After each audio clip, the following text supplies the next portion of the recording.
Good, Mike? No. Yes. You're good. Good evening, everybody. I'd like to welcome you to the Monday, February 10th, 2025, 7 p.m. Select Board meeting. We have kind of a full agenda tonight, but before we start, I'd like to make an announcement, a somber announcement. James Robert Coakley, 54 of Medway, died February 7th. He was I wrote something down. He was the deputy plumbing and gas inspector for Millis since 2018. He's also the same in Medway, the owner of Coakley Plumbing and Heating. From all information, he was a great guy, and he will be missed. The information that I have is a celebration of Jimmy's life will be held on Monday, February 17th at the Ginley Crowley Funeral Home in Medway from 10 a.m. to 2 p.m. So this is the second loss in the same number of weeks. And again, we'll take a moment to think about Mr. Coakley. Okay, let's move on to the first agenda item. So we have some announcements, right? But before we make announcements, I have a couple of announcements I'd like to make, because why not?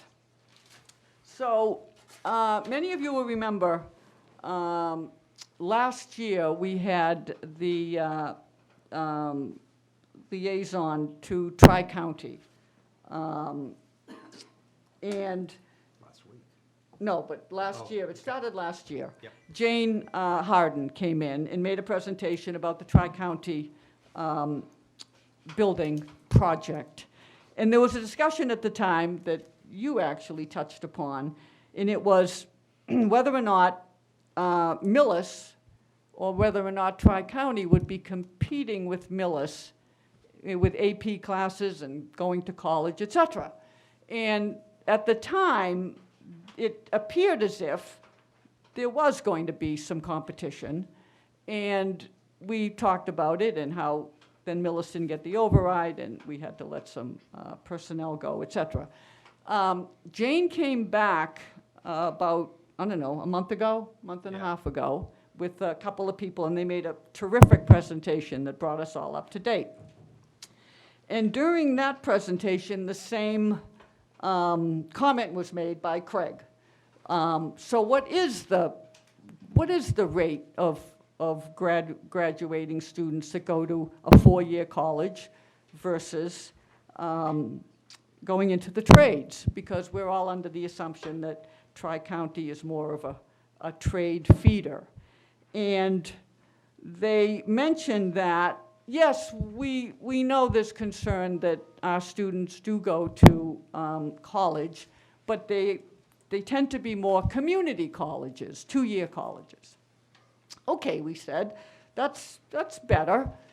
And then I asked for some information on it, and I got the information. So I want to share it with everybody, because that's what I do.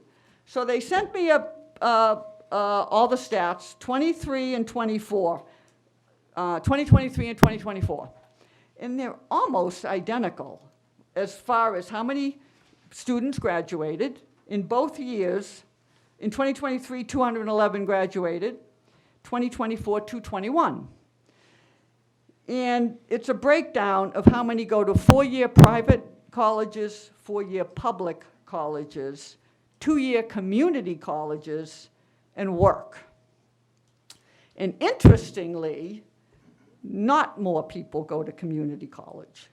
More people, by far, go to both a four-year private and a four-year public. I have the numbers, and Craig just confirmed them. 40% go to four-year schools, and less than 10% go to community colleges. So I wanted to share that with you. and I guess put ourselves, And 45% go into the trades. So it's about equal, yeah. right, about equal that go to four-year colleges Right. and the trades, Yeah, but not so with the community. right. And this came up because we were accused of being anti-VOTEC. And I said, we're highly in favor of VOTEC. It doesn't appear that this school is providing the majority of the kids going to VOTEC. It appears that you're running AP Engineering, AP Math, AP Science, and sending kids to highly competitive colleges. I only know this because my son has friends who went on to very highly competitive engineering colleges straight out of Tri-County, which is a great thing. But is that the role for a school that bills itself as a trade school? And they sell it as a trade school, but really about half the kids, 40%, she's covered up the number, about 40% 40%. go on to a four-year college. And 45% go to the trades and 20% go to the two-year college. 10%. I'm sorry, 10% go to the two-year college. Anyway, I just So want. that was interesting information to have. It is, because it was a big hole in the last conversation, and I always like to fill it. So that's what I'm doing. Next, we have, what's our very first? We have an announcement, time to nominate Lansing Millis Legacy Award, and we have Elizabeth from the Senior Center, Council on Aging. Hi, my name's Elizabeth Derwin. I live at 60 Middlesex Street, and I'm a board member of the Council on Aging. 2 years ago, the Council on Aging, in conjunction with the Select Board, established the the Lansing Millis Service Award.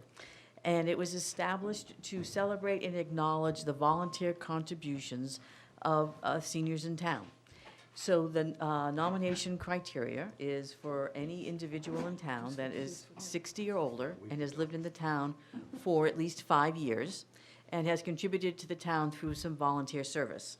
So specifically, on the eligibility requirement, we call out that we're looking for contributions that elevate the quality of life for Millis residents. This can include helping individuals to lead meaningful, independent lifestyles, sharing experience within the community to enact some positive change, serving in government town positions, or volunteering for town programs that are meaningful to residents.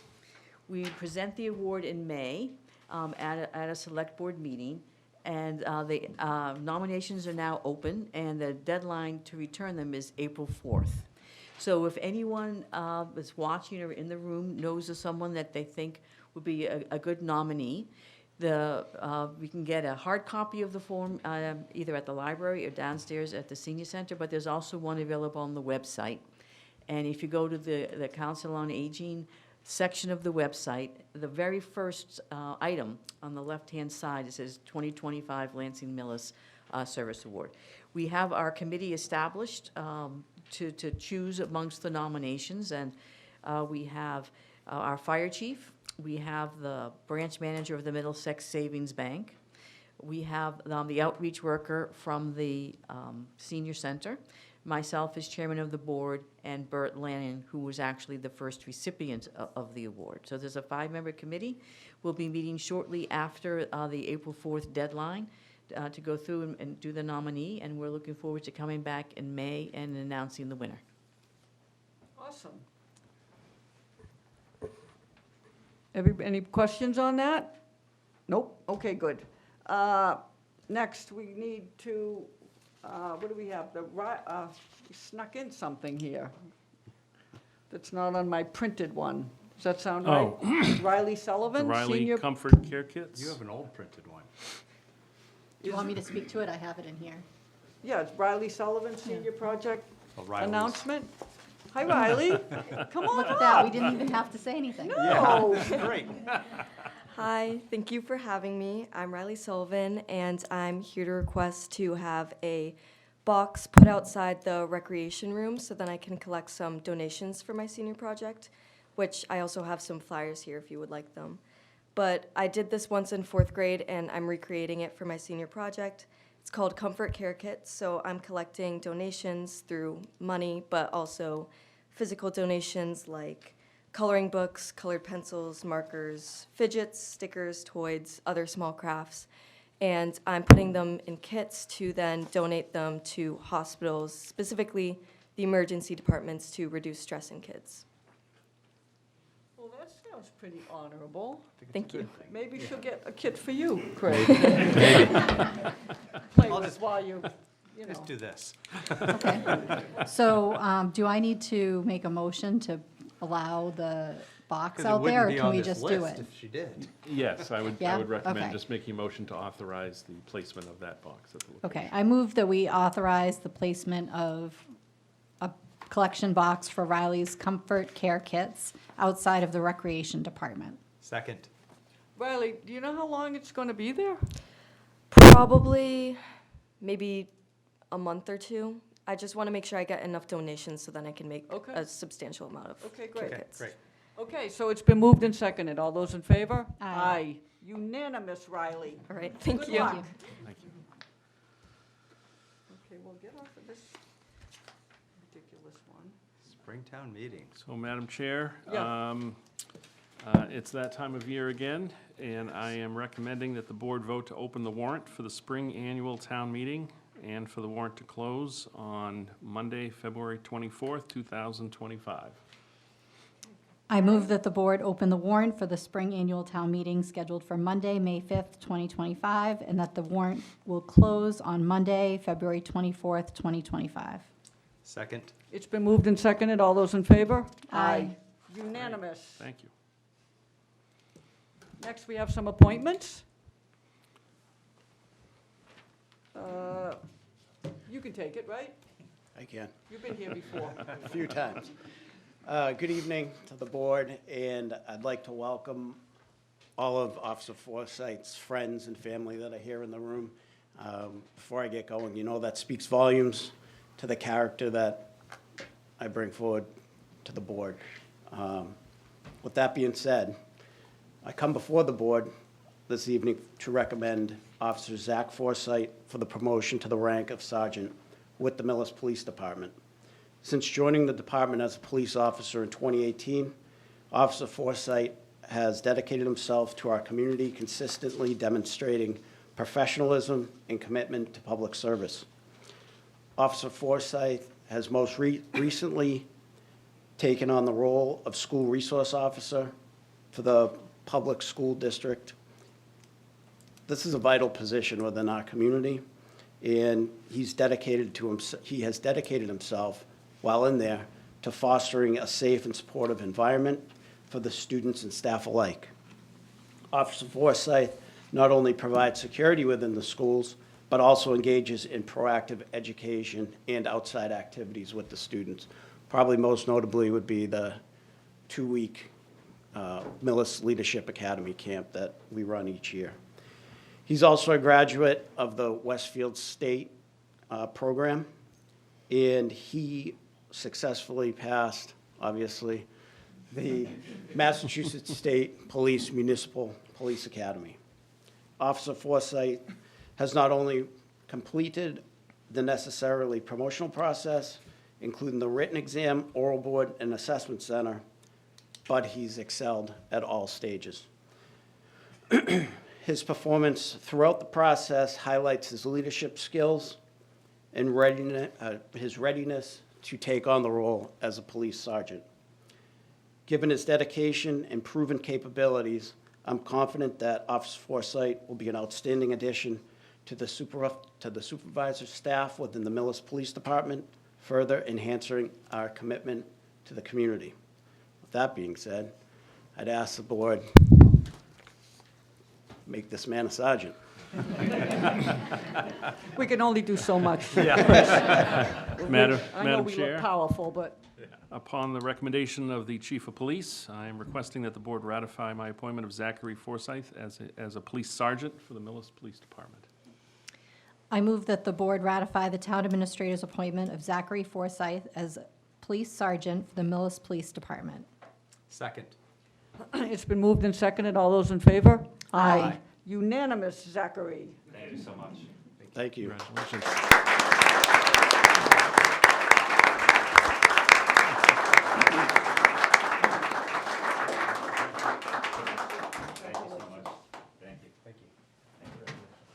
At this point, I'd ask Zach's wife, Nicole, to step up to pin Zach. Mike, you want me to take a picture? Karen's not here. I know. Good trust most of the support. Not me.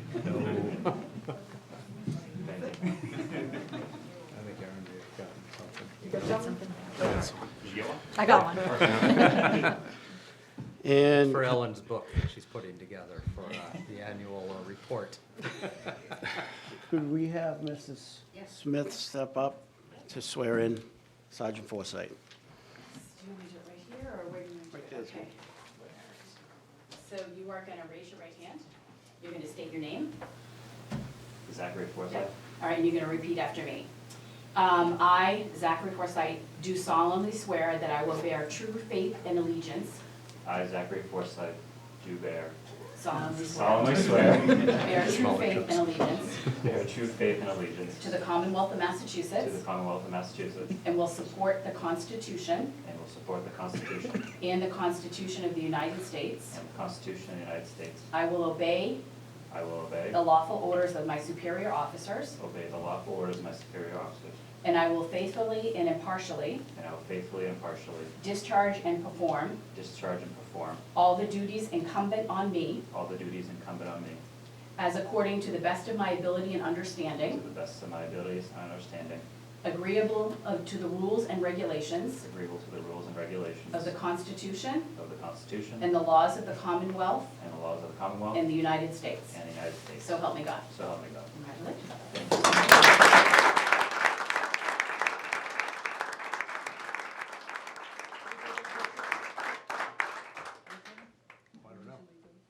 Do you want a picture with everybody? Do you want me to take it? Sure. Usually Sure. Karen does the whole gang. Sure. That's you, gang. Do I use your phone? Get up. You got it, Mike? Want me to get it?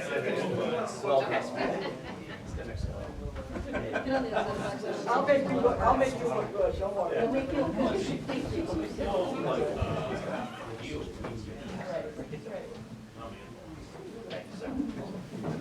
Come on, get up here. Well, you want to get Millis first. You can take two, right? Yeah.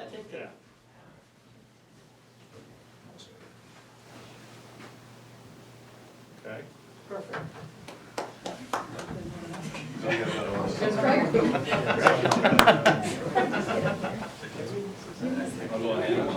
It's all right, you won't block me. Walk away.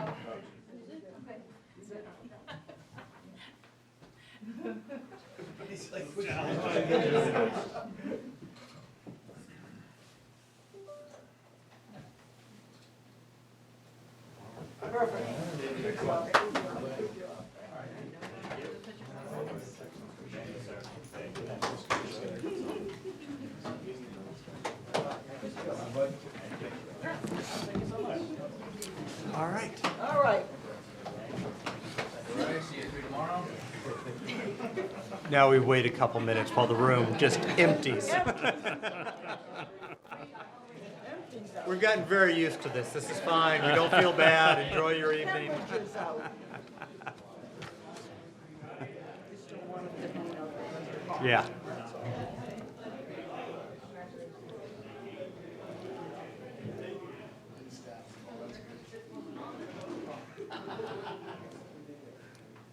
Okay, That's not as bad as I thought it would not be. at all. No, we still have a crowd. We have another appointment. Yes, Madam Chair. Go. You have a memo in your packet from the, our new building commissioner, Joseph Achu, recommending Jennifer Sweet for the position of Chief Electrical Inspector for the town of Millis.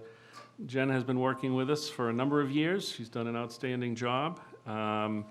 And we're excited to be able to make an official appointment of her as Chief Electrical Inspector for the town. And I believe she's here. She is. And I hope she doesn't take offense that the room cleared out. I don't think it was anything personal. I am requesting that the board ratify my appointment of Jennifer Sweet as the Chief Electrical Inspector for a term ending June 30th, 2025. Jen, you want to come up and introduce yourself? Sure. I know you, but nobody else does. Love talking on microphones. There you go. Hi, my name is Jennifer Sweet. I live in Franklin, and I've been working for the town of Millis since 2018.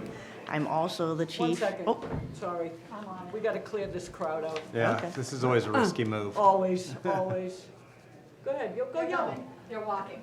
They're Well, all they should walking. walk in silence. But I'm not telling them that. I will. All right, continue, sorry, Jen. that's okay. I'm also the chief electrical inspector for the town of Medway as well, and I've been working there since 2016. So I am happy to serve the town of Millis. Awesome. Fantastic. Thank you. Come back and tell us that in a couple more years. Yeah. All right, what do you got? I move that the board ratify the town administrator's appointment of Jennifer Sweet as the chief electrical inspector for a term ending June 30th, 2025. Second. It's been moved and seconded. All those in favor? Aye. Thank you very much. Congratulations, Thank Jen. you. Thank you. Welcome. Okay, we have another appointment. Yes, Madam Chair, this is a board's appointment. This is for the Cable Advisory Committee. The school committee has unanimously recommended Shayna Canestrari to for the open seat for the school committee on the Cable Advisory Committee. I move that the board appoint Shayna Canestrari as the school committee's representative to the Cable Advisory Committee. Is Second. Shayna here? No. Okay, sorry, I was gonna ask. I second. Did you want to comment on? I didn't know. I don't know how much there is Okay. to say. I don't think there's much, but. No. Okay, it's been moved? And seconded. It's been moved and seconded. All those in favor? Aye. Aye, unanimous. Great, thank you very much. Jen, you don't have to sit here through this. I want to hear the next part about the emergency calls before I go, and then Oh, okay, yes. About the what? That involves the building department, Letter of bid for permanent zoning guide. Oh, yes. okay, That's a awesome. little later on. But please, stay as long Look as at you that. want. Look at that, expressing interest in your new town. Okay, what's next? So, Madam Chair, in your packet, and I think, is there anyone here Yeah, from that group? Nicole's here. To speak to that? Yes. Yes, yes. That could give a little more detailed information, but the details of the RFP as well as the recommended company is in your packet. Awesome. Good evening. Excuse me. I am finally over the flu, but they've told me it'll take a month for my cough to go away, so I apologize. Nicole Riley, Get a little closer. Chair of the Economic Development Committee. We actually jumped the gun. We probably should be here the next meeting because we don't have the actual contract for you. But That's okay. since I'm on the agenda, I will give you an update. But I'll first say that Craig does get benefit for this one. I attended the meeting. Oh, Lord. You've already ruined my day. So in 2024, the town was awarded an earmark from the state to look into a business improvement district and the creation of one. And from comment from your board, we sought information from the state to see if we could include in that the creation of a zoning and permitting guideline for any new business or developments that are coming into the town. We were successful in that as long as the development of that permit guide could be incorporated into the business improvement district. So we did release an RFP in November.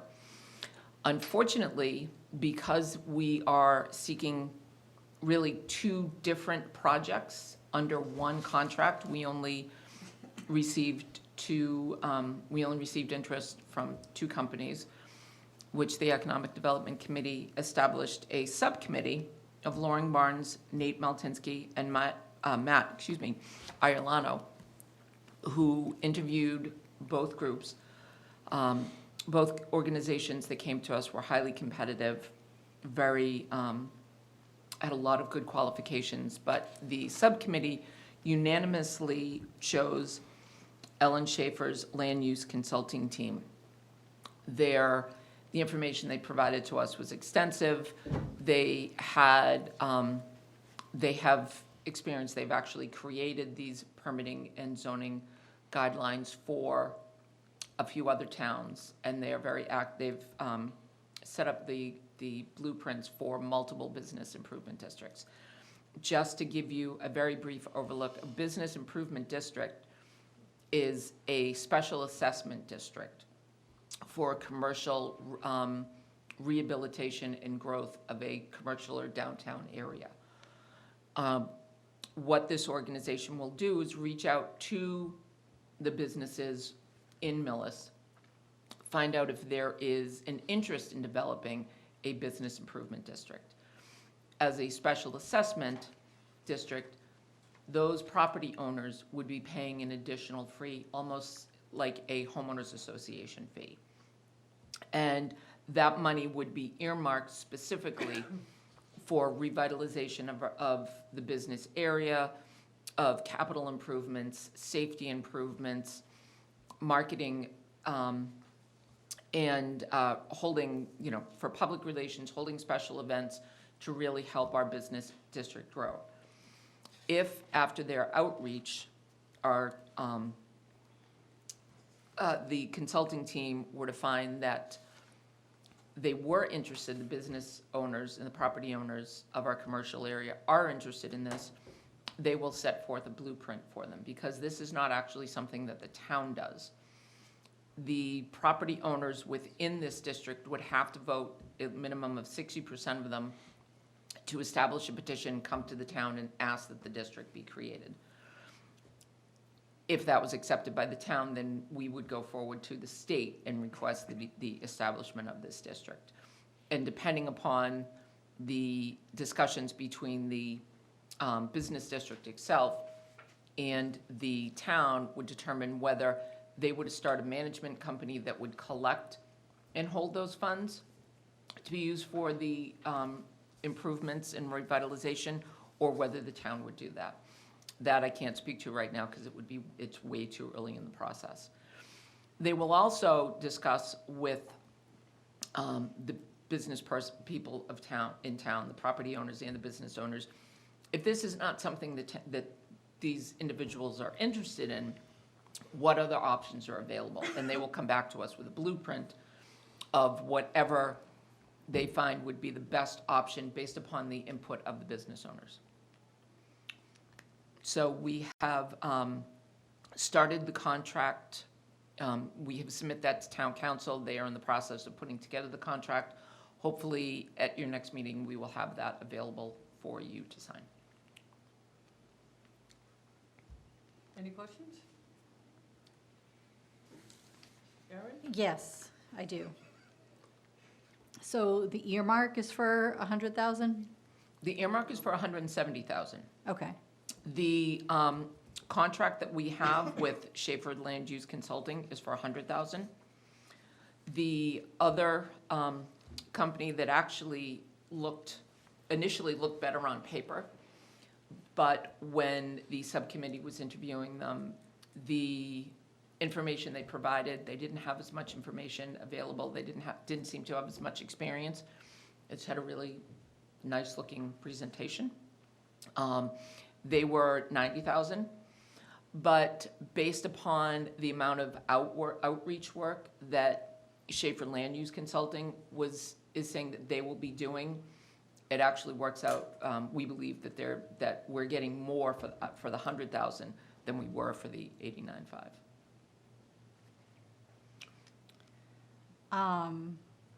And this earmark is one that we're expecting to get and not be taken away? Like, do we have it? We have it. We have it? Yes. Okay. That's been secured, and it's a state earmark. It has nothing to do with the federal government. It is a secured earmark. Okay, You good?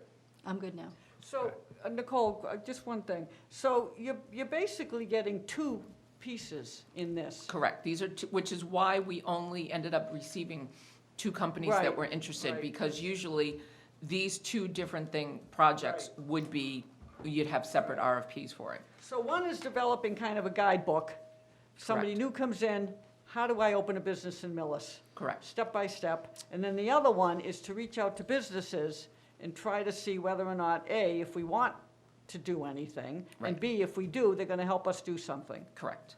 Well, yes, they will set out the blueprint that will say, this is Right. where you, and then we'll be able to look and see, are there additional earmarks that we can go after? Because this is, there's approximately 1,000 different bids, business improvement districts in the country.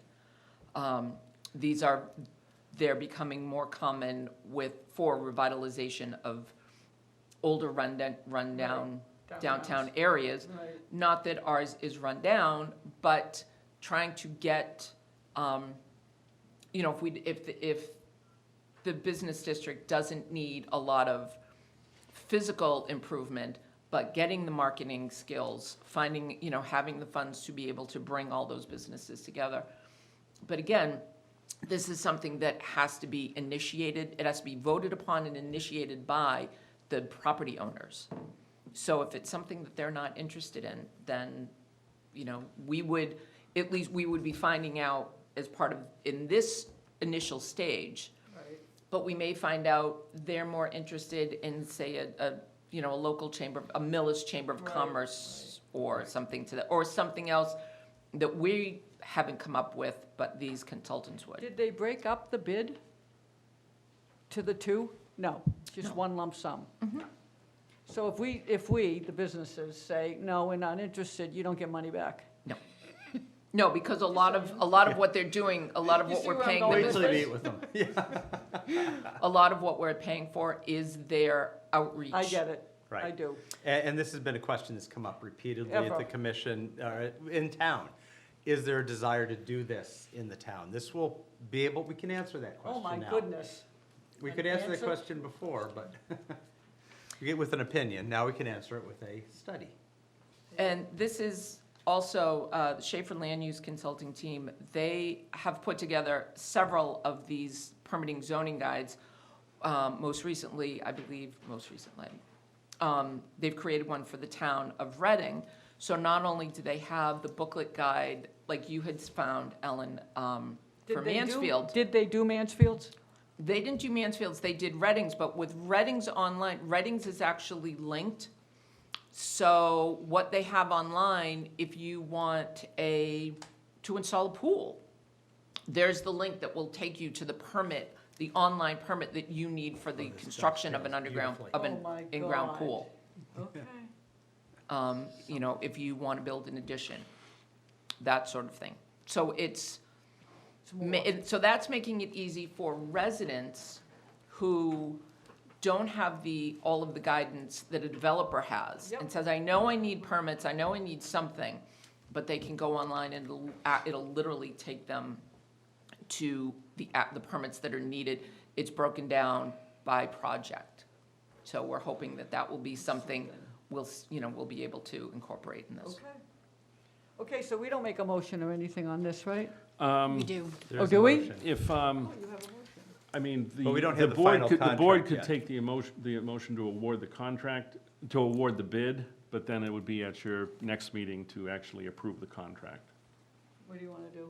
Make the motion to award guess the so. bid and keep them interested and. Okay. All right, I move that the board vote to award the bid for the commercial sector permitting guide with BID blueprint to Aaron Aaron. Schaefer, Land Use Consulting, for an amount not to exceed $100,000.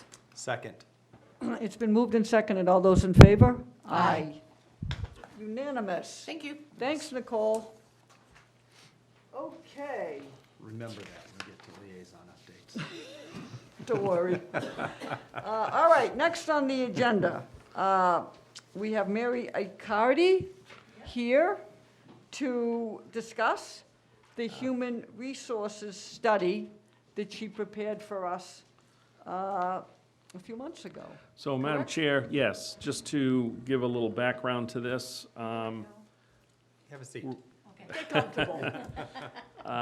the town applied for a community compact grant a number of months ago, which our assistant town administrator worked with our benefits coordinator, and I approved forwarding the grant application to the state. We were awarded the grant, and the Collins Center, and specifically Mary Carty, are experts in this area, and they're well-known across the state, and work primarily with municipalities on dealing with human resource issues. We had a lengthy process where we worked with Mary and the Collins Center, and they came out and did a lot of research and spoke with most of our personnel here that are involved in our current human resource work, and we did have some informal meetings with a number of folks, including folks over at the school department, and I want to thank those that have come in this evening. And you see the report, which is posted on the town's website, is quite thorough, and Mary came in this evening to go over that report with the board and take questions, and hopefully this presents a good roadmap for the town moving forward to address our human resource concerns. Right. So we've spoken about this at a couple of meetings, because we've had this report for a little while, and I was fortunate enough to attend a presentation that Mary put forth months ago, when she sort of created the draft of what we are now looking at as a finished product. And it's a wonderful report. There's so much information in it, and we've discussed the recommendations at several meetings. And we invited Mary to come in tonight to give us the highs and the lows of the report. So have at it. All right, well, I'm assuming you've read it, so I'm not going to read the report to you. Thank you. I do want to congratulate the town. Clearly, I cashed my paycheck, but really getting the grant and having the initiative to do it. I mean, those community compact grants are so helpful to municipalities. They really are, because you wouldn't have the time to do this project yourself, you know, and so we are so grateful for the partnership, and I really want to, with all due respect to the town administrator, thank the assistant town administrator and HR director for her dogged passion for, you know, helping this town be better than it is. And it's already great, and this whole initiative is to move you forward. So what I thought I would do is, the reason the grant was written was to take a look at HR processes, where are the deficits, where are the redundancies as a way to improve, and really use the taxpayer dollars as efficiently and effectively as possible. That's always the underlying goal with these grants. You know, how are we going to improve? Where can we save? And sometimes we find out you have to shift resources rather than trim them. You know, there's best practices.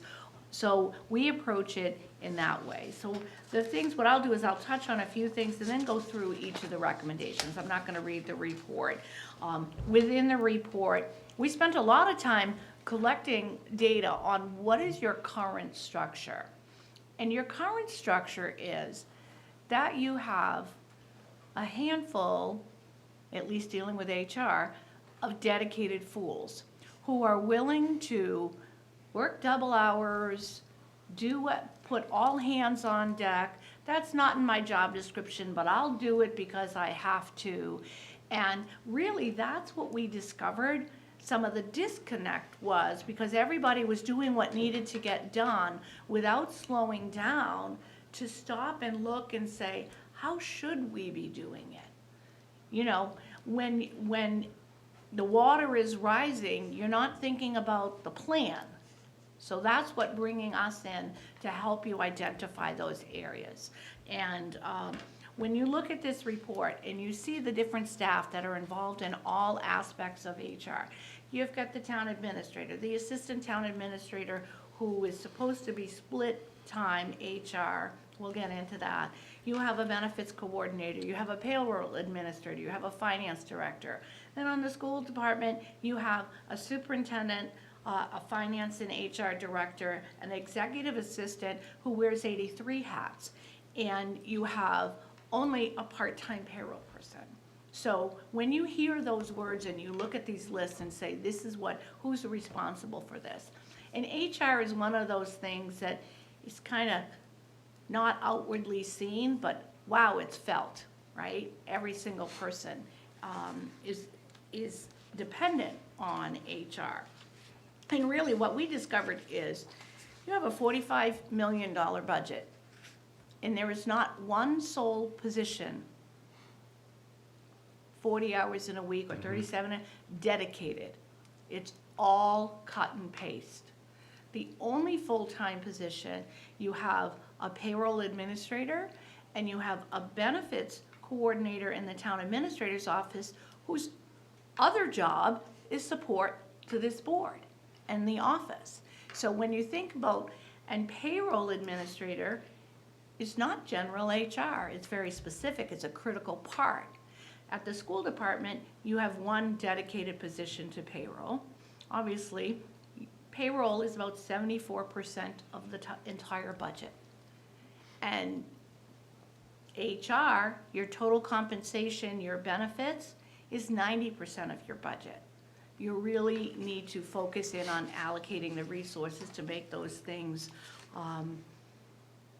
work.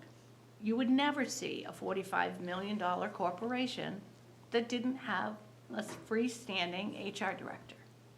So that is our primary recommendation. Now, when you see the report and it says, you know, areas for improvement, and we did, I'm not a big bold and underline person, but we bolded and underlined, and this is not criticism, it's identifying, you know, what is going on. There's nobody, there's no position in this setup that is trying to do a power grab. It's all like who got the short end of the stick to get things done. So some of the challenging areas, and if you're reading the report, I'm looking at page 11, recruitment and selection is a big challenge. You've got onboarding, benefits are done out of town hall, there's so much turnover in schools, not so much on the general government side, and also part of this is the tools that we use, the software, the communication are not the same. So there's challenges there of sharing information easily. Now, we worked, and my colleague Monica Visco, who was the school HR director in many districts, also partnered with me, and we really discovered, okay, how do we build systems in? And we were able to meet with the staff of the general government, finance, and HR team, and the school department people involved in HR. And we really have moved forward already in a lot of the process improvement. That doesn't take any new money or anything, but it's defining whose role is it, whose responsibility is it. So we did an awful lot of work on that already, and I know moving forward there'll still be meetings. Onboarding is a challenge. In order for somebody to be hired, you've got background checks, you've got query checks, you've got principals who are appointing, you've got sign-offs at the different offices. And then the schools are so busy at the beginning of the school year, that's a lot of people to bring on and process. And sometimes that's where the balls are dropped. Things aren't done in time. It's a data dump on the benefits office, who doesn't even have, there's not a full-time benefits position, which is one of our recommendations. So it's that sort of thing. Personnel files, because there's no dedicated HR manager or generalist at the school department, they're not kept as they could be. So there's some deficits there. Leave entitlement, tracking leave seems easy. Oh, we'll just track what time people take off. There are so many laws and benefits and nuances in collective bargaining agreements. Family medical leave alone has, sometimes they have a dedicated staff person in some municipalities. But juggling family medical leave across collective bargaining agreements, what are the laws, what are the requirements of a specific agreement?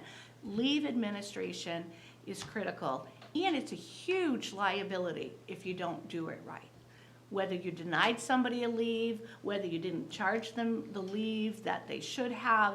So it's not just tracking what vacation day somebody took. Leave administration, particularly, there's more and more laws. There's, domestic violence leave, there's Small Necessities Leave Act.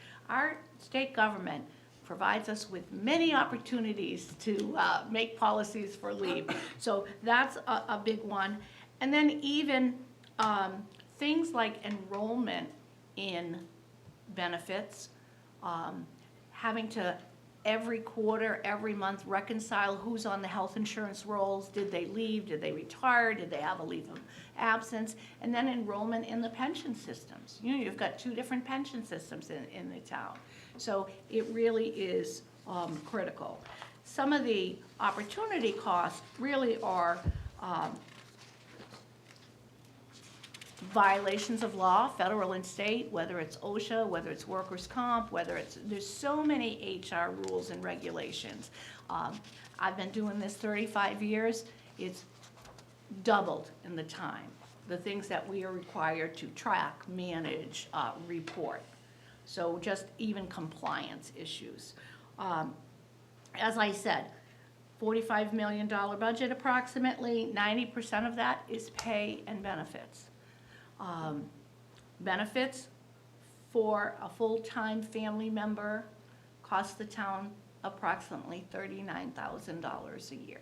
So if you've made a mistake on a benefit issue, one mistake carried for 6 months is $20,000. So if you look at it that way. And I do know, in the meantime, you have a new finance director who has made this a priority to make sure those enrollment rolls are accurate. So you've got the legal issues, the compliance issues. You also, without appropriate staffing and management of collective bargaining agreements, there's opportunities for chances for problems in following collective bargaining agreements. There's grievances, arbitrations, the opportunity cost and the cost of an error with those things. What's the cost of a grievance? Hiring the lawyer to fight a grievance or to clarify something.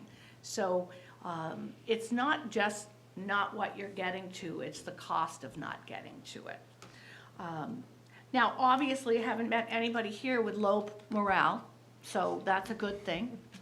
So sometimes we say, employee dissatisfaction, although, what do we all hear? That wasn't fair. That wasn't fair. Why didn't I have that? Or why is that one, getting something I didn't, or vice versa? Equity and fairness is important. And if we're not recognizing and dealing with our biggest asset, our humans, are we serving them well to keep and retain them?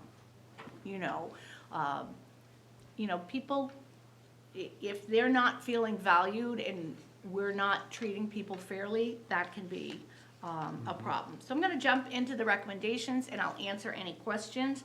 We are recommending, and I will start by saying, we always recommend what we think is best. We do not control your budgets.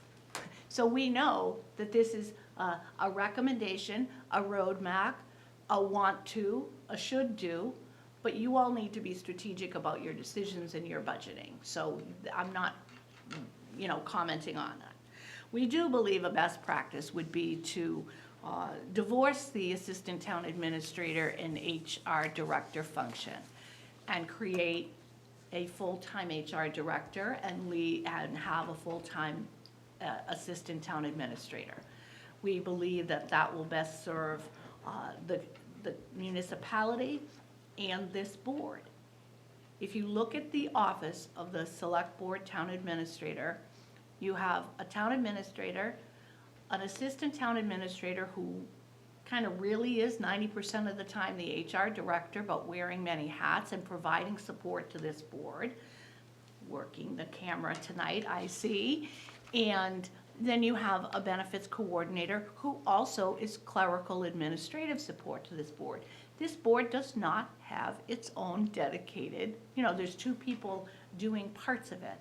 But that also means that HR is not being fully served and the benefits role is being underserved. Benefits are a huge cost to this municipality, and there is one person whose part of their job is in charge of that. So we do recommend splitting out the HR director job. We do recommend that it is the HR director for both, for all town departments, including the school. Now, that obviously brings in administrative direction and partnership and communication with the superintendent. So that needs to be worked out, those lines of communication. And I will say that the superintendent and the director of finance and human resources have been very supportive of sharing the work and seeing where the roles are. But there will be some work to do to have a shared position. We recommend creating a position in the school department, adding a new position of HR generalist. What this would do is have an on-site HR professional technical person at the administrative offices. Right now, the executive assistant, who is phenomenal, is being pulled in all directions and is doing much of the work of the HR generalist. And what suffers by that role, always willing to pitch in, is there's not the executive assistance being given to the administration over there. Just like the town administrator, you're both guilty of the same thing in that we're trying to do more with less. Millis is known for everybody wearing many hats, but you're getting a little bit underwater by doing that. And we have to be upfront about what's not getting done. So that HR generalist position, which would mirror the HR generalist that I'm gonna mention with the benefits coordinator. So there'd be a director, one for town and benefits, and one for the schools. The schools have unique HR functions. Teacher evaluations are different. The town doesn't have to do that. So, and you really want an on-site person working with the superintendent and the finance director on onboarding things. It would be naive to say, oh, send everybody to town hall. You don't want to do that, but it would also help in some of those deficit areas of personnel files, of what are my benefit questions, who's on leave administration at the local, at that level at the school department. And that person would become the liaison to the finance department and the HR department. So we do recommend adding, again, the schools have, 250 employees, and there's not a dedicated person to their HR. The next one is to change the role of the benefits coordinator to add the role of HR generalist. We love slashes, HR generalist, benefits coordinator. That person could help. There's already been great improvements on onboarding processes, but on benefits, and that position really does partner closely with the finance because benefits are a cost item. It's an HR issue, but it's also a cost item, and that position would be critical. We do recommend creating a part-time administrative assistant for the board and the town administrator, and that would. And the reason we did part-time was in light of the cost, and let's measure how it really goes. Because it's not realistic to think the assistant town administrator or the benefits coordinator isn't gonna do some things generally for the office, but really having a dedicated person will help have things be more smooth as well. The next is to our recommendation is to change the title and the role of the Director of School Finance and Human Resources to just have that be, which is more typical, the Director of Finance and Operations. Obviously, you can accept this report and can't have them do that, but it really would free that position up. Some of the issues at the school department are because the superintendent and the finance director have their hands on HR that really could be done by a generalist or a director. You know, like running the video on a meeting. Is that really the role? You know, I hesitate because I've told many people, I got nervous with all the police in here. I thought they were like picketing my report or something. In my labor relation days, you know, it's not in my job description. That's true often. But when you're in an organization that truly functions as all hands on deck, sometimes you fall into those roles that you shouldn't need to be doing. I'll put it that way. There is a recommendation in order to improve onboarding and coordination with leave and payroll, to physically move the payroll specialist from the school department to sit in the finance office. With the creation of an HR generalist at the schools, that's going to be the go-to person. The payroll specialist is really the nuts and bolts. Right now, and in the past, you know, there's been, oh, the payroll specialist has been pulled into things like leave. That would go to the HR generalist. It would also provide support and cross-training in the finance office with the payroll. I don't know how this town, I know because everybody wears many hats, functions when a payroll person gets a vacation. And what We don't let them have what I It's understand that other is week. Very they simple. rotate the weeks, and that's risky. If you have a family medical leave Yep. issue, you don't have enough cross-training in this town. That's a real deficit in the HR, in the benefits, you know, and in payroll. They're working towards updating onboarding procedures, so I'm not gonna touch on that. There should be, when you get that HR generalist set up, audit of personnel files, just because the laws are clear of what can be in a file, what cannot be. Personnel records, there's a statute on that, how you have to keep them.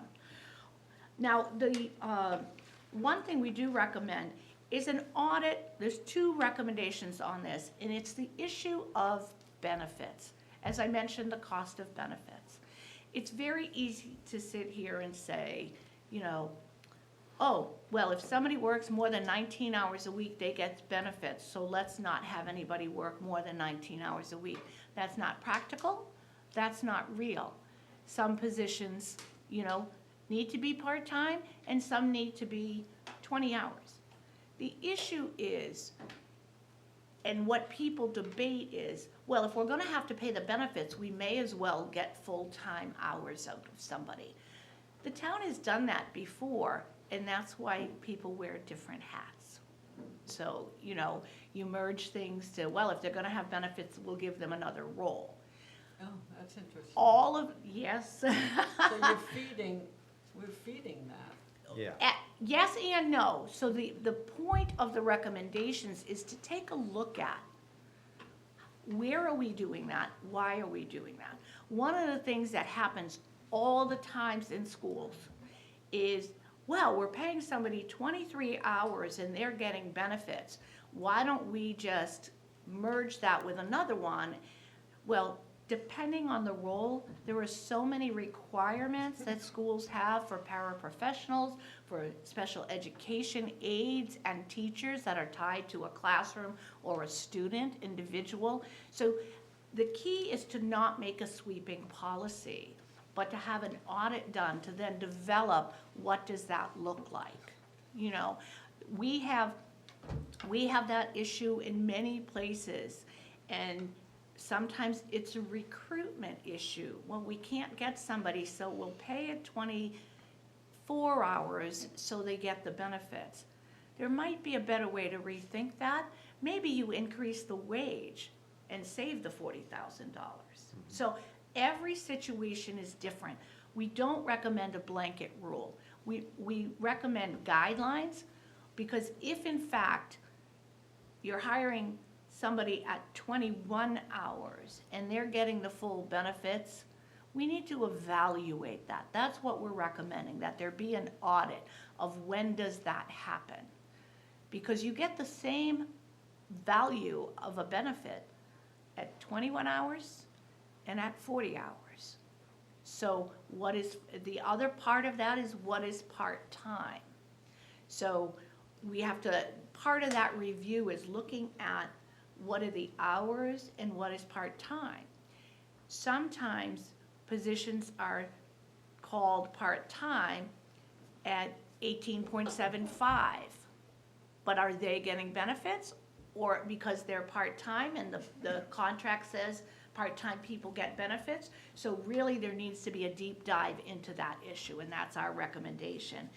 And then from that, come up with policy statements. And we actually do recommend that there be a working group or a subgroup or a team within finance, school, and HR to look at that issue and apply whatever those policies that come up. Because if an individual department can say, well, I need a position for, 30 hours.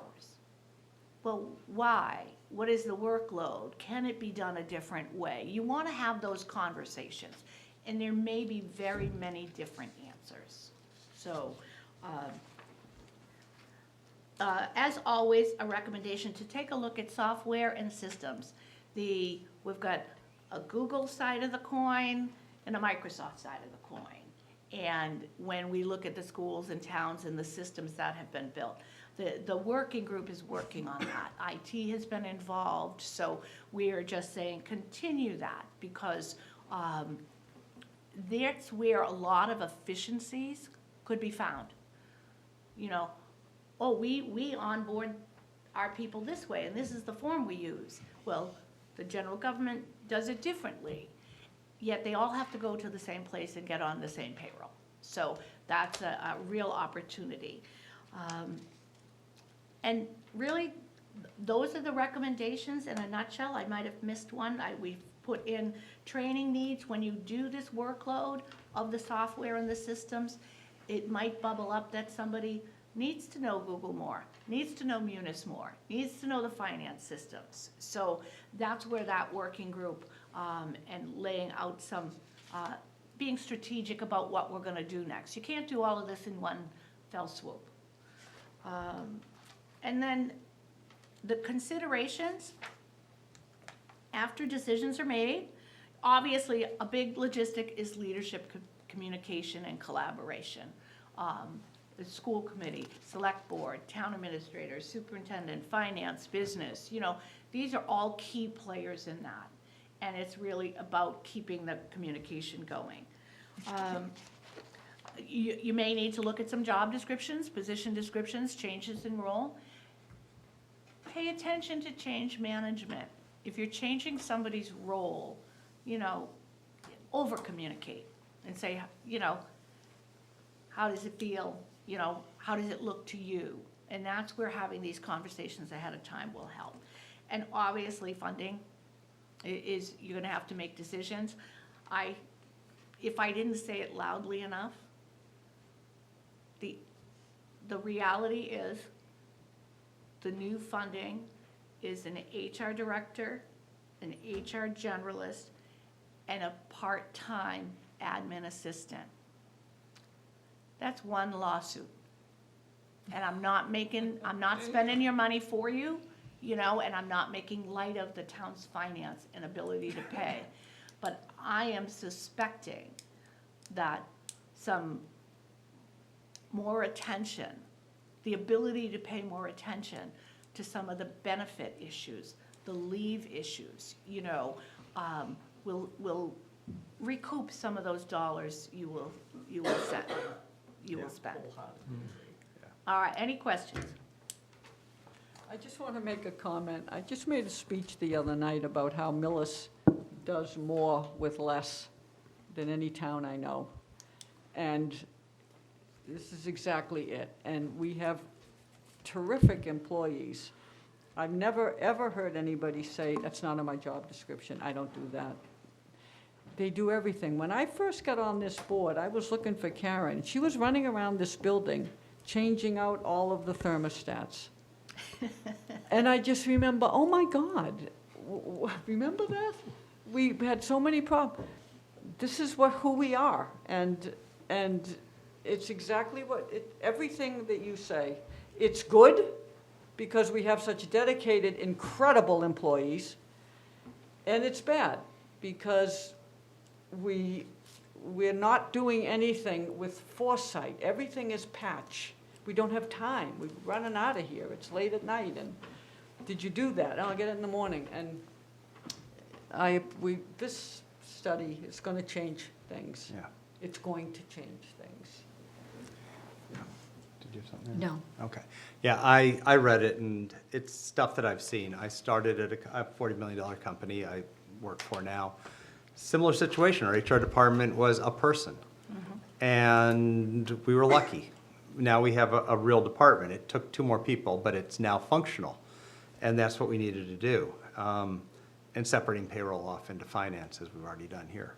So everything you said in there makes sense. You're 1 lawsuit away. You're 1 labor issue away, and I've seen those issues come up, and this will go a long way to preventing them. It'll also go a long way. I think your key point, I moved off that page already, of evaluating all the schedule of an audit of all the hours of scheduled work. That's not to say that 19 is the right number, but it might be in some cases where we're paying 20, you know, and at a $40,000, $35,000 to $40,000 hit, that makes a huge difference. And having somebody who is that front and foremost in their mind, I think will save us a good chunk of the cost of this. You bring up a good point. I also think the way that your budgets are done with the allocation with the school and the general Yeah. government, you know, that 35,000 is not in that principal's budget. Well, and that's You know, a change that so, we're going to be you making know, this so year, I hope. I think Yeah. that, and the superintendent has been fabulous about those conversations of how do we reflect our true costs. And I think your point about we're not reflecting our true cost of the thermostats being changed. You know, Yeah. and that doesn't, we're not creating silos of that's not in my job, but we should be paying people for their value and for the work that they're hired to do and create what we need to get the work done at the appropriate cost. Right. You know, so I think that, you know, I think that that's where we are. And that's where we see trends that I've seen is creating more custodians because we've got, everybody's a fix-it person. You know, they know how to fix. And then when that fix-it person leaves, municipalities like, wow, we got to replace that person who did that, and we're not going to get anyone because who's going to do that? But you do have people who do that now, and it's a huge compliment to this town. Yeah, and one of the things I'm going to propose during the budget process is fixing the allocation of benefits so that there is some ownership to it, because you're absolutely right. I mean, it needs to be not on a municipal departmental level in a school or in a school classroom level, but on a municipal level and a school level. So that when those two administrators, the superintendent and the town administrator, start preparing their budget, and they decide to add a 20-hour a week instead of a 19-hour a week, they're carrying the additional cost. I don't necessarily want to go down and try to break it out as far as police, fire, DPW. That's No. too complicated. Since nobody owns the benefits budget, everybody, it's the tragedy of the common. It doesn't affect them, so they go ahead and spend, you know? But it does affect them in the long term. Absolutely, Yeah. and it may just be, it's not been part of the conversation Right. before. So that's, when you highlight something, it's like, well, let's talk about it. That goes to the recommendation of having that finance, HR, Yep. school administration. When we're creating a new position, Yeah. let's have a dialogue about the benefit or non-benefit Right. hours. So Exactly, yeah.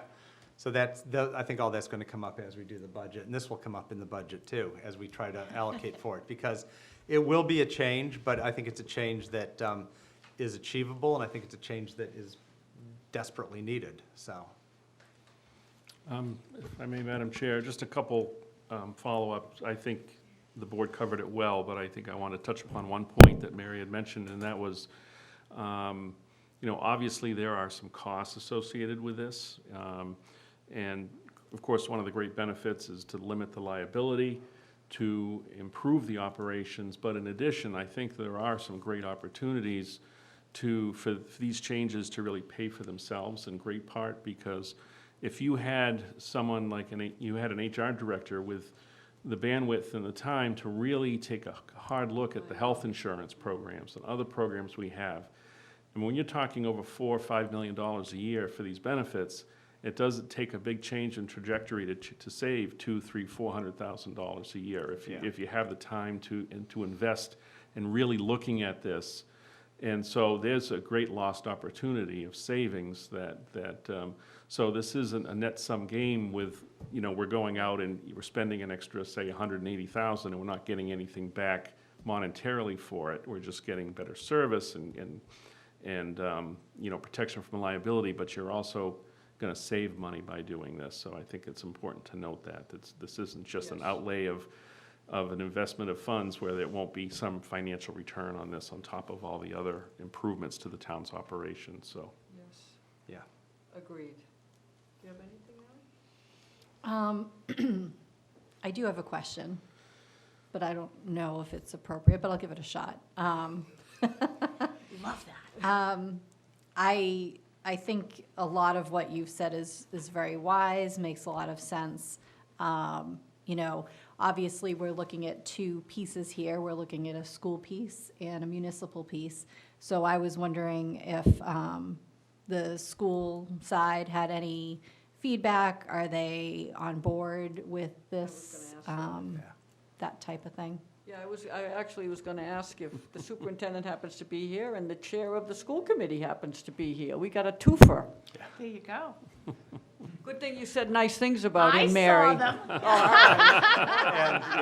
And just one point before we start with that. As we do this, it will not be an impact, like you're not going to have to find the money in your budget. If we can afford to do this, we'll do it above the line and then redistribute the funds.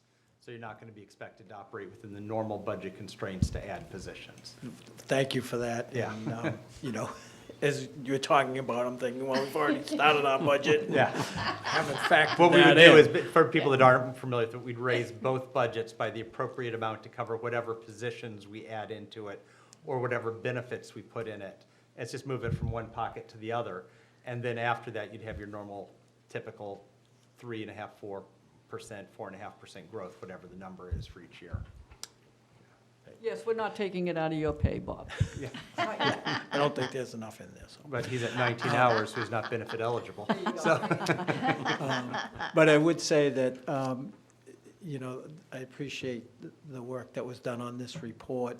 It does kind of memorialize all the different things that people in the offices do that aren't in their job descriptions.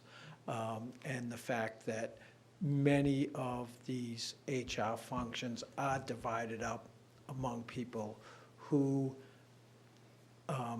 perform the functions in addition to what their job description requires.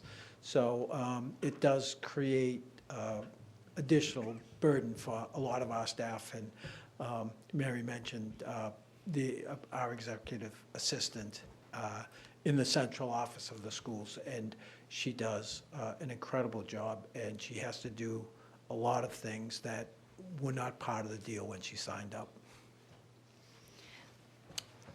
So just curious. Sure. So and correct me if I missed something, but, so the two biggest pieces that I understood from the report that impact the school are moving the payroll person over to be physically located here in this building, and having an HR generalist at the school physically located there.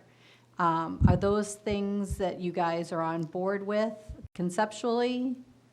I think, I mean, Mr. Kaczynski and I have spoken about these things, and honestly, there's still some things to work out. Okay.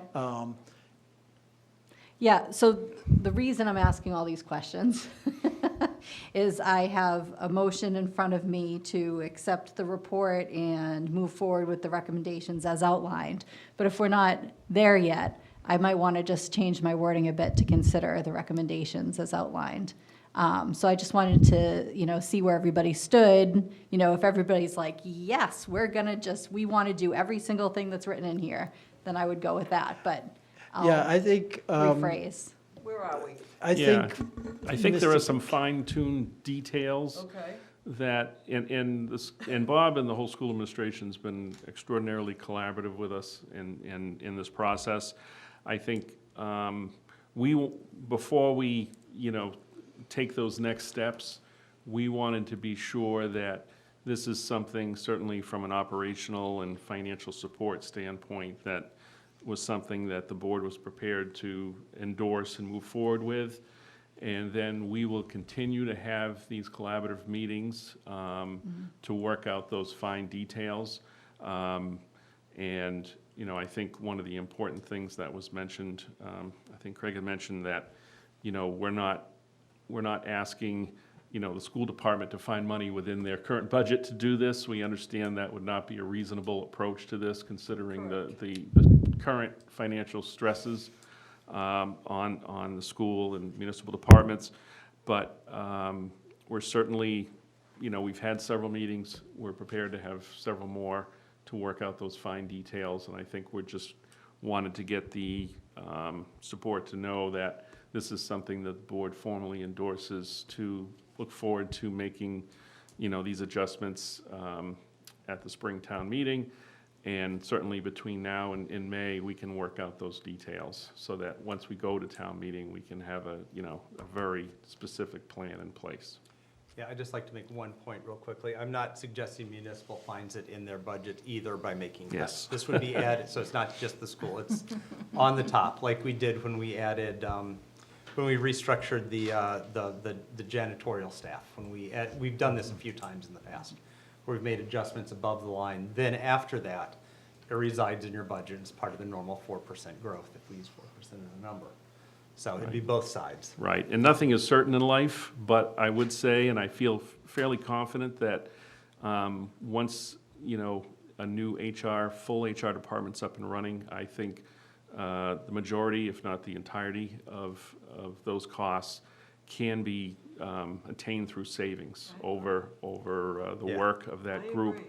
It might take a year or 2 or 3 to get there, but there will be extraordinary savings once we have the bandwidth and the, specific expertise of people that this is purely what they do, and that they'll be able to assist. And they're actually trained to do it. Yes, and there's a lot of changes in the law, as Mary had said, and it's a constant job to keep up with the law, keep up with the changes and practices, and, having 3 or 4 people that dabble in it amongst the dozen other hats is not the way to move forward at this point. And again, I think, as far as the few specifics within here, we can certainly work those out with the school officials, I believe, over the next 2 months. Yeah, I would agree with that, Mr. Yeah. Kaczynski.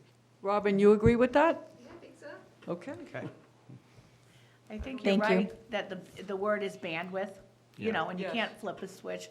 Oftentimes, when we see our recommendations, the report is accepted, and the vote is to move forward with reaching the recommendations, and that kind of hints at it's going to be tweaked. Right. You know, so I hear what you're saying, but most want to be sure that they're saying, yes, this is where we want to go, and you leave it to the inside professionals to Right. kind of wordsmith it, Well, you it's know. a- Got So it. I know what you mean, Right. because if the answer is no on one, is it all gone? Right, I was You just know, trying to yeah, be a little yeah. technical in what I was Right. saying. I so- appreciate that. I think that we can agree to the premise of the report, and then usually the chair gets up and says, you work out the details, goodbye, right? Yeah. Yeah, I'm going to reword this slightly. It's only Any suggested. questions from the robust audience? Kathy?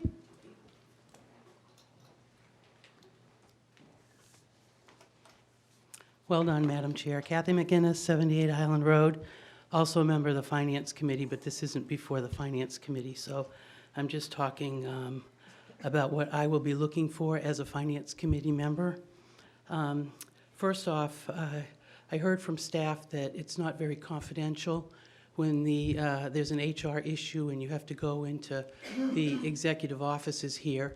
So where will all of this staff be located? There's different pieces, but Mike, you got it? Yes, we are currently looking at the different locations. Certainly, to begin with, we will have an office space in the town hall for this person that has an office and a door, that there can be a space that they Not can have. Mike's office. No, that they can, so we will be working on that. I do realize that that has been an issue, that people have hesitated to come up for that reason, because there's so much activity in the select board's office that it is not the most private area for those conversations, so we will be making arrangements for that. But you know, this is part of the detailed discussions we're gonna have over the next couple of months, but that's a good question. We will Well, look into that. you had said, through Mr. Schultz, Madam Chair, if I might, that he had said that Mr. Weiss doesn't know that he's leaving his office, but that's where the person is going. I think you said. I've never said that, never said that, Oh, I Kathy. think you kind of let it, No. maybe Mr. Kuzinski, I the last never, one. ever, Okay. ever All right, said that. I'll because go and I listen just to it got again. that- Kathy, please, don't put words in my mouth that I absolutely never said. And I only got this report a couple days ago. I wasn't on the original committee, so when I finally read it, and until you mentioned confidentiality, it hadn't even been on my mind, but beautiful comment to start with, followed up poorly. But Okay, the I first will comment, follow up totally with it, agree with you. Mr. Chair, Yeah. because other people have confirmed that, so. again, Nobody if you- confirmed that because I have never said that. That other okay? listened, okay, Yeah. thank you. Will this allow, prior to all of this, rewritten job descriptions? Yes, So we know will be what- working on the job descriptions for everyone involved. And so, yes, we do plan on having those worked on over the next several months. Okay.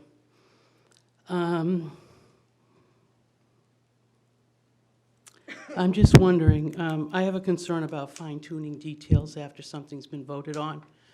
I've always liked to know what's going where when it comes to municipal government. And I also know, one of my, again, these are questions that will arise when the time comes.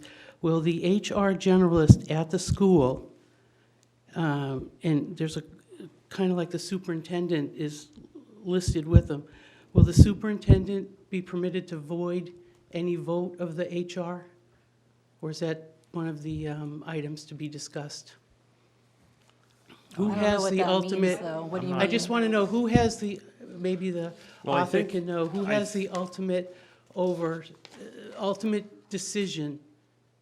Well, Of staff. I think in the report, it does mention that the school HR generalist will, in the school administration office, will be under the functional authority of the human Exactly. resource director and the administrative authority of the school superintendent. So, I don't know if, Mary, if you want to talk about a little Sure. bit about how that works in other communities? Sure, just like you have a finance director here in Town Hall, who has the authority over the overall budget, their school department is a department under that budget. That doesn't mean there isn't authority at the school department. So this is where the collaboration, and you bring up a good point of defining that administrative direction, but in the recommendation, that generalist would report to the HR director, who reports to the town administrator. So that is one of those details, just like currently, right now, you already have shared HR. You have workers' compensation policies that are at the school, but it's under one policy. Your health insurance is under one policy. It's not different. So those are the administrative things that happen all the time.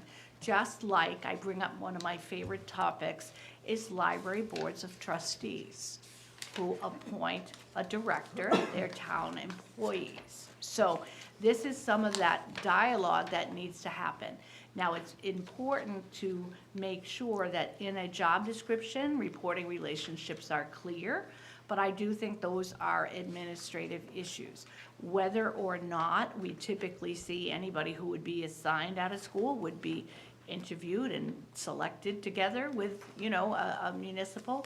Many towns and schools share facilities, share IT, and both are involved. It is hard to have somebody have two official bosses. So that needs to be worked out. Yeah. So there'd be a direct line report to the HR director. Correct. And a dashed line to To the- Bob, because they're in the building. To the superintendent, yeah. All right, thank you very much. Appreciate your help. Anybody else? Nope. No, I just have to say, I've seen the difference between not having a quality program and having a quality department, and it's night and day. I mean, I'm working with somebody who I'm not gonna tell about this job, but she came in and just saved us. I mean, she really walked in the door, and we became compliant. We didn't even know what we were not compliant on. And everything's cleaned up dramatically. And it took us 1.5 additional staff, $40 million. We hired a full-time director who was qualified, and 1.5 additional full-time staff. And that put us over the top with it. Yeah, And again, yeah. never say never and don't make promises. Based on my experience, it will pay for itself. Yeah. No, I agree. And you don't even have the bandwidth right now to, consider either staying with the GIC, getting Yeah. a supplemental insurance cover, excess insurance. I happen to be on my husband's retirement, and the town he retired from pays our deductibles because they have a lower premium, but they have a premium that covers the deductibles.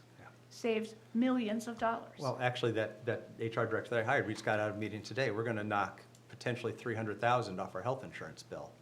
And just by changing to, Just by because we have shopping. time. Just Yep. shop. Well, we've always shopped around, but Yeah. shopping around the right way. Yeah. You know, not just asking our broker to get some more bids. You know? Right, Yeah. right. So there's a lot of Alright. advantages to having a Well, I could professional talk staff. all night, but I'm not going to. I love this stuff. I probably took up more time, but No. please reach out with any questions. Monica and I are available to meet again with the working group if that's needed.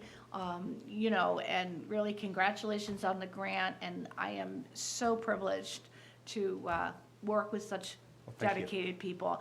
I've worked in over 200 municipalities in Massachusetts, and y'all have a soft spot in my heart. Maybe because I go to the Wayback Machine with Charlie. So, Oh, really? yes, Wow. yes.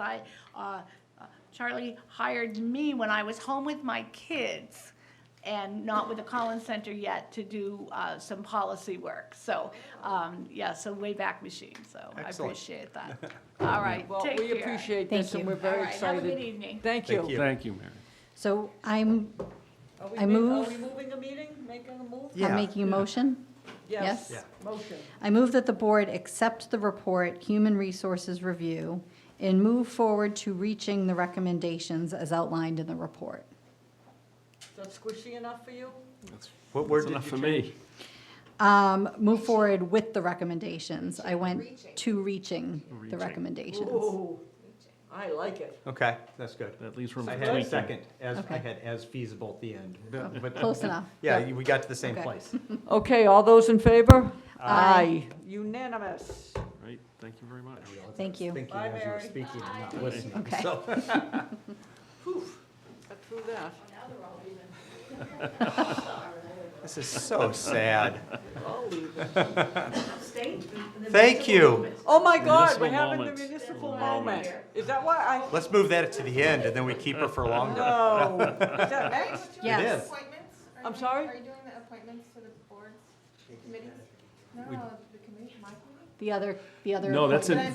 that's in 2 weeks. Into it. Yeah, we It said did, on the bottom something about that, so I was. yeah, we hadn't actually received the formal resignations yet, or at least one of them. Oh, okay. So, so I think, Apologies. Oh, that's fine. so just to put you be, at the just top make it next clean, we moved it for 2 weeks, which hopefully doesn't create any issues for the No, board. that's fine. Yeah, So entertaining. Okay. I'm gonna go to bed now then. Are you leaving now? making me jealous. Leaving for anything. I know, we're all No. No, we're jealous. good. Thank you, Robin. Thanks, Bob. Thank you. Thanks, Bob. See ya. All right. It's getting sadder and sadder. This is, Thank you for staying. Yes, Municipal moment, Ellen. this is Municipal it. This is moment. it. This is the inaugural municipal Time moment. to shine. Look at the whole, Nicole, they're all pale. you don't have to stay. I'm kidding. You don't have to stay. You're sick. Go home. It's only a moment, right? It No, it really could is go only a longer. moment. Everyone sits back down. Okay, so, as you know, oh my God, Robin, we better make this good. Yeah, I'm afraid we didn't We practice. decided to start a new thing on our select board meetings. Now, it's always going to be the first thing on the meeting moving forward. I don't know why it got here. Karen explained it, but I Because don't of remember. the way that the appointments were already It'll set. always be first thing. So far, it's 2 moments. We're calling it municipal moment. We're going to take a subject that either we or the public can email us. There's something they would like discussed, they're confused about. So we made a small list. A couple of the things, one of that's going to be coming up is the stormwater bill explained to people, because the phone rings off the hook It's for not a that. small list, I'm just telling you now. It's not. And then we're going to explain how real estate taxes work, and whatever else people have. But the very first thing we're going to explain is, what is the role of the select board? And when I find out, I'm going to let everybody know. That was the moment. That's it. All right, we're done. No, No. So, what have you got? Well, I'm going way back to high school civics. Go ahead.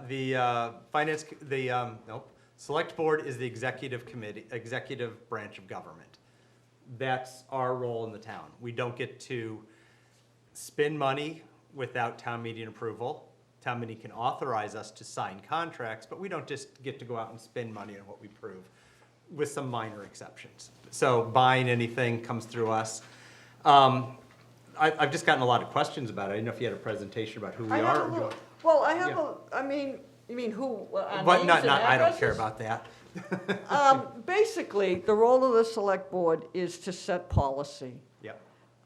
and strategic direction. We are the overlords of the Executive town. branch. He likes executive branch, I like overlords. I don't think there's any, I didn't say warlords, I said overlords. Overlords and ladies. Yeah. And ladies, overlords and overladies and lords. So if you Google it and you come up, and we even have a select board's Town of Millis operating policies and procedures that says nothing. But we have legal authority to prepare the warrant. We make appointments. We make a lot of appointments to almost all the boards and committees. We employ. You ratify all my appointments? Yep. We employ professional administrative staff and town council. We sign warrants for payments. We grant licenses and permits. But mostly, we set policy and the direction that we feel the town should be going in. So, that brings us to the other boards and committees. We try to set our policy such that the other boards and committees are on board with where we feel the town should be going. And that is the gist of what we do. We are not involved in day-to-day operations at all. We do not micromanage any of the town's boards and committees. many of which we've appointed. Why would we micromanage them? Why don't we just do their job for them? We don't get involved in like I said, the day-to-day. That is left to Mike and the staff in town hall. These are some of the things we don't do. And that's just as important as the things we do. The other thing that I wanted to mention that is very confusing for people, we do not control the schools, right? We get a lot of that. Ellen, go tell them what to do. Go talk to the school committee. Go do. The biggest line of demarcation is between municipal and the school. Mike, you said it better. Yes, so they're two independent authorities. We're not allowed. Yeah, the two independent authorities under the umbrella of the town. So the select board generally oversees all aspects of the municipal side of government, with just a few minor exceptions. There's the elected planning board, the elected library board of trustees. But even then, there are areas of that the board gets involved with. However, with the school department, you have an independent elected school committee that oversees the school administration and makes decisions for the policies for the school department. And these are items that are not just limited to Millis. These are structured in state law. This is pretty much across the board in the vast majority of communities in the Commonwealth. And again, the school is under the overall umbrella of the town, but the school committee oversees all the school aspects, and the select board oversees the vast majority of the municipal aspects. So there's two different operations and authority structures under the umbrella of the town. Yeah, and I think that's important because we don't propose the school budget. We receive the school budget from the schools. Now, we as a select board put the budget on the warrant, and we recommend, no, we don't recommend, we propose the budget. So it's our budget that comes out. It's our planning documents that come out, even though the planning board writes them, prepares them, and submits them to us, we put them on the warrant. The capital planning are things that we put on the warrant. The finance committee, on the other hand, their job is to review what is on the warrant. They don't create new items, they don't remove items from the warrant, but they recommend on all of them. So it's a very intricate little dance that we do with all these different committees, but it's important. And we have a role to look at the total overall best interest of the town, capital T, not the municipal, and at least I believe that we have to weigh what's good for the school and the municipal departments. We're not here just to represent the municipal departments of the town in adversarial relationship with the schools. Right, so when we get calls and we get lambasted on Facebook for not doing anything about the schools, it is not, we are not allowed to. When we direct people to contact the superintendent or the school committee, it is not shirking our responsibility. We are not allowed to comment on school policy. So that is probably the biggest. That's a big. It's a misconception that because we're the top board, we control the schools. We do not. I'd like to comment on my favorite misconception, just because I thought it was hysterical. I got an email from somebody who explained they're going to have Mike Gazinski remove me from the board. I think they've missed the one key point. There's only one person in this town that works for us, and that's Mike. Everybody else works for Mike, or in the school's case, for Bob. But this board represents, hires one person. We hired Mike. Craig, you're really making friends out there. I know, I am. But they were adamant that Mike was going to remove me from this board. So I had to point out that was wrong. A couple other things. It's also been said, we get paid for this. We do get a $200, sweet $200 stipend. Right. I said we get paid $200. Somebody thought I said we get paid $200,000 a year. When I first got on the board, somebody actually thought that we got paid in the hundreds of thousands of dollars, and he was not kidding. Yeah. Hundreds of thousands. We get $200 a year, and I believe the chair gets $400. The chair gets a bonus of $400. $400. I don't think that number has changed since my mother was on the board. Yep. I really don't. And we don't get health insurance, nor do we get state retirement. We're doing this because we enjoy it. Yes. Yes, that's another piece. Oh. There's no requirement. There's no requirement when you get on this board, oh, you gotta work 20 hours, you gotta work 40, there's no requirement. You put in the time that you want to put in, that you feel the job necessitates. So, Yeah. that's another sort of misnomer. And the other misnomer is that we can somehow move this board from 3 people to 5 people. That's covered in the charter? Charter. Yes. That's a charter provision. change, and changing the charter is quite difficult. Right. We did try that in November, it was either 21 or 22, I think. Yeah, it was a few years back. It was before you were on. Yes. So it was just a few years back, we tried to change the charter and move it from 3 people to 5 people. That came out of a charter review committee. That failed on town meeting floor. Town meeting is the ultimate authority of what happens in the town. I can't now decide, no matter how much people ask me nicely to put 2 more people on this board. We just can't do that. We're not allowed to. Right. That's through town meeting, and it's through the charter change process, which is quite prescriptive. So just throwing that out there too. That's all I had pretty Do much. you have across it. anything else, Erin? What do you Trying to got? think of something. Trying to think of something. You guys covered it all. Did we cover it all? I think so. So- I mean, in a rudimentary way, people have asked me what I do, and I've tried to say things like, oh, set policy and Yeah. blah, blah, blah. So I said, imagine the mayor is 3 people. Yeah. That's Right. what It's we close. do. That's pretty much it, yeah. We help run the town, so. But it's big, it's, like I said, it's more big picture stuff. We don't get our fingers involved in everybody's business. It's more, what direction do we want to go with? Yeah. To go in. And in doing that, we meet with a lot of the other people under this roof, the other boards and committees, just to see what's going, we need to be up on everything that's going on. So we have the tri-board meetings, which are terrific. We just reinstated department head meetings. And I go to other meetings, and I watch them on Zoom. I want to know what's going on. How am I going to be able to set policy if I don't know what the planning board's doing, what the zoning board's doing? But I don't insinuate myself. I watch, we have our meetings, and we decide together how to make our policy decisions, how to implement them. And we hope we're doing a good job. And I think the last piece is, town meeting is the ultimate decision maker on how any money is ever spent. So we're not raising your taxes. This goes to the override. And people have criticized us asking for it. I am not going to cut, what was it, 16 and a half? 15.4 positions at the school without asking people if they want to do that.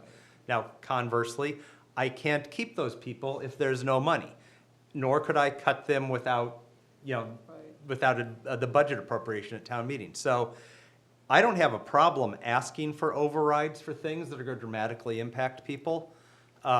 It's up to town meeting to make that ultimate decision, and that decision is what's respected. Town meeting the ballot. It's up to the other boards and committees who are more siloed than us. They have a very particular mission and a very particular people that they need to please, right? The school committee, they have the school, the planning board's got the builders. They're the ones that come to us for what they think is good for their little slice of the pie. We look at it, is that good for the town? Yeah. So when the school comes and says, we need this much money for special ed or whatever it is to keep this many, it's not up to us to say, I don't have any kids in school. Come back next year. No, it is, they're doing their job. They're providing for their piece of the puzzle. Now, it's our job we can individually think it's not a good idea, but collectively, we can vote and say, hey, we bring it to the people. And to Craig's You point. decide. To Craig's point, town meeting really has the power. That's where the power is. Yeah. And if you don't show up, you don't participate, and Yeah. you don't have the power. Don't So yell at me. people need to show up at town meeting, they need to vote. That's where the decisions are made. We can't really We try. do as much. We try our best to bring you the information, listen to it, sift it through, see what you think, if you don't vote on it, don't come back to me and say you shouldn't have brought it. And my other favorite misconception is I've been told that I don't pay the same property taxes as everybody else. I mean, I think at this table, we may have some of the not me or Aaron, but there's a possibility that somebody here pays a lot in property taxes. And we pay them at the same exact rate that everybody else does. And So- stormwater. And stormwater. And stormwater. And the DPW plows my driveway in to build that wall of ice every time it snows, even though I know the guy in the truck, but he still does it. So we don't get special benefits or perks. Nope. So, We're one of you, we have, Yeah. each have one vote, just like you. yeah. So, Thank you. Please. go ahead, of course. Okay, so one of Glad you stayed. One of the things, no mistakes. One of the thing I just wanted to comment on that you said is the town meeting has the ultimate power, and we the people have that power. But we need to come to town meeting informed, and we need to be going to, or watching on Zoom the select board meetings and the finance committee meetings and the school committee meetings, so that when you show up to vote, we know what we're voting on. We know that there's been many months of deliberation between the committees and the boards about how did we get to this point, because I find that a lot of times people come to town meeting and they have questions about the article. And so town meeting is while questions are encouraged, like this has been going on all year for us to get to this point, and I just would love more people to come to town meeting informed and come to these select board meetings here and fill our seats and come and kind of listen to that information so that we can come to town meeting more Yes. informed. And informed with good information would be nice Right. also. Right. We are trying to do that. We are I trying. don't know what the answer is and how to get people to do that. You but can it- just try. Yeah. Well, the other answer is pre-town meeting, right? Yeah. So you're going to get a warrant in the mail, you should read it. And after that, you should go to pre-town meeting that the finance committee holds. That's a perfect place to ask all the questions your heart desires. Yeah. And that's kind of like the test run of town meeting. So you can kind of get all Right, that they go stuff through out each there article. and, Yeah. you know, then we'd be a well-oiled machine on town meeting floor and Yeah. it'd be And lovely. Yeah. It's far less intimidating at the finance committee meeting. There's just the 8 people in the room, not the. Right. Maybe 300 the people. date to that should also be on the big Front and bright center. orange Yeah. card too, so people can come Yeah, I and think it ask is, but we'll make questions. sure it is if Yeah, it's yeah. not. Yeah, that's a So, good yeah. idea. Yeah. Yeah. Anyway. All right, any Thank you. questions there, Elizabeth, on my municipal moment? 2 thumbs up. All right. That was a strong first one. So, Stormwater next. moving forward, we have, what is that generic email address? Karen gave it to me. info@townhalls I dot. Don't dare to give it out because it'll be wrong. Yeah, that's not it. I have it on my. Our social emails are media. all listed. If in- you have recommendations for the next or futures municipal moments, we'll take them. Yeah. All right, what do we got? Yes, can you're go allowed now, to go now. Thank you. All right, look at that. Putting a check there next to that one. Thank you. Thank you. Thank you, Mike, Madam what's Chair. next? We have the The next callback. item, Madam Chair, is request for a vote to approve an emergency callback policy for our municipal inspectors. After some recent discussions with Joe Achu, our new building commissioner, he and I have determined that an emergency callback policy is needed for the building department. The new policy seeks to properly compensate inspectors for being called out to emergencies outside of their regular work hours, fires, floods, storms, etc. The closed policy in your packet is in line with the policies currently in place in many of our neighboring communities. The building commissioner and I both agree that the proposed policy in your packet is appropriate, and we do recommend the board's approval. And if so approved, we recommend that be retroactive to January 1st of this year. The emergency callback policy, again, this is pretty standard for most of the communities around us. So the types of things they get called out for would be if we had a major, say, thunderstorm, at midnight, and we had trees across power lines, across lines that go to houses or businesses, and we needed to have the electrical inspector go out there to check things, turn off, make sure the power's turned off, to have, there's a gas leak, and we need the plumbing gas inspector to go out, on Sunday afternoon, to go inspect and ensure an area is safe. In those cases, an inspector that's called back to an emergency after hours would get the minimum of what would be considered 4 inspections worth of compensation. So this is basically for separate emergency calls. Right now, a basic call for an inspection is $40. So What do this, they do now? they get paid the basic $40. And what is this one looking for? This would be 160, which again is pretty standard. That's 4 times. It is, it That's is. exactly Good how it's math, written. huh? Yeah. But again, this is something that really we've fallen behind our neighbors on. It was brought to my attention in the last month or two that we are kind of an outlier on this. And, it is difficult if we have an inspector to have to come out for a couple hours in the middle of the night, to have, it's the same as a basic inspection, which really, again, is not equivalent to what the neighboring towns compensate for that type of service. I have a question. And they're not in the union, right? They are not. Okay. They are not union employees. Do we have this budgeted? We do have an estimated Overtime? inspection account, Okay, and we do believe that it would cover it for the rest of this year.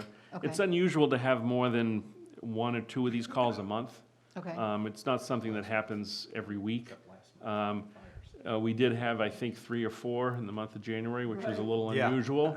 But again, you might have, anywhere from 10 to 15 of these a year, I would estimate. Okay. So it doesn't happen a great deal, but again, it's asking a lot of an inspector to go out during, And you know. other towns have this? Yes, it's very common.